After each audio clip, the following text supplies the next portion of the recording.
As we watch the Trump effect and we wait for this debate, no matter what happens, he has dramatically changed the race this summer, because this is when, if you're Ben Carson, you get attention, or you're Carly Fiorina, you get attention. If you're Rick Santorum, you try to say, look at me again. Hasn't happened. And those guys are falling and falling and falling. The other place I want to look at, the combination of Trump and Kasich. Trump is Mr. Authentic. I'm the blunt speaker. I say what I think. John Kasich is trying to get into that same niche with a New Hampshire-focused town hall. The guy we thought would take that lane, maybe, is Chris Christie.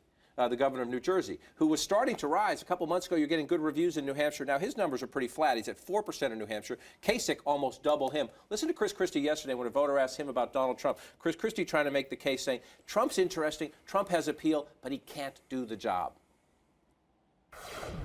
See, I thought we were talking about actually governing our country and not getting attention. If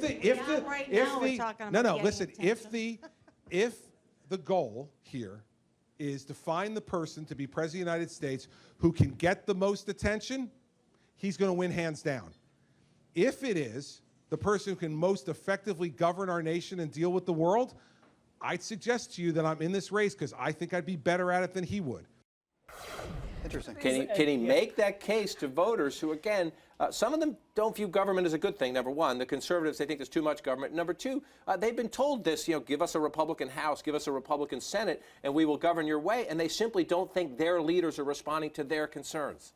Yeah, I think Christie has a lot of problems beyond this. But I will say what he's doing here is interesting and I think actually smart. He's taking on Trump, but he's doing it in a way without insulting Trump and without, more importantly, because to my point earlier, without insulting Trump's voters. Right. He's trying not to, and pardon the political pun here, burn bridges. Yeah, but sort of ironic here that the guy who has been a master of getting attention for yelling at folks at press conferences is now criticizing the other guy who I think has stolen Chris Christie's thunder. I mean, he's been sort of out-trumped by Trump. So I think, but this will be a nice try, I think, for Christie, but we'll see what Trump comes back with, because we saw, for instance, what he did with Walker, talking about Wisconsin's record.